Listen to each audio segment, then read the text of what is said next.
నమస్తే, నా పేరు గోగన ఆయుషేషు. జనసేన పార్టీ దివ్యాంగుల జన సైనికుడిగా పనిచేస్తున్నాను. అదేవిధంగా కూటమి ప్రభుత్వం వచ్చి 6 నెలలు అవుతుంది. ఈ ఒక 6 నెలలు కూడా కొంతమంది కొన్ని కార్పొరేషన్లో చైర్మన్లు ప్రకటన చేసి ఉన్నారు.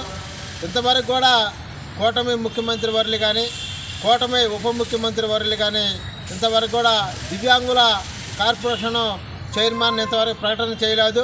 మరి ఎందుకని దివ్యాంగుల కార్పొరేషన్ చైర్మన్ని ఇంతకని ప్రకటన చేయలేదో మరి ముఖ్యమంత్రి వర్యులు ఉప ముఖ్యమంత్రి వర్యులు దివ్యాంగుల కార్పొరేషన్ విషయంలో ఎందుకనో లేట్ అయిందో మరి ఈ విషయం మీద వెంటనే దివ్యాంగుల కార్పొరేషన్ చైర్మన్ని అదేవిధంగా దివ్యాంగుల డైరెక్టర్స్ని కూడా మరి రాష్ట్ర ముఖ్యమంత్రి వర్యులు ఉప ముఖ్యమంత్రి వర్యులు ప్రకటన చేయాలని చెప్పి కూటమి ప్రభుత్వంలో దివ్యాంగుల కార్పొరేషన్ చైర్మన్ని ప్రకటించినట్లయితే దివ్యాంగులకు సమస్యలు ఆ ఒక చైర్మన్ ద్వారా మరి రాష్ట్ర ముఖ్యమంత్రి వర్యుల దృష్టికి ఉప ముఖ్యమంత్రి వర్యుల దృష్టికి తీసుకురావడానికి బాగుండొద్దని చెప్పి మా రాష్ట్రంలో ఉన్న దివ్యాంగులందరూ కూడా కోరుకుంటూ ఉన్నారు.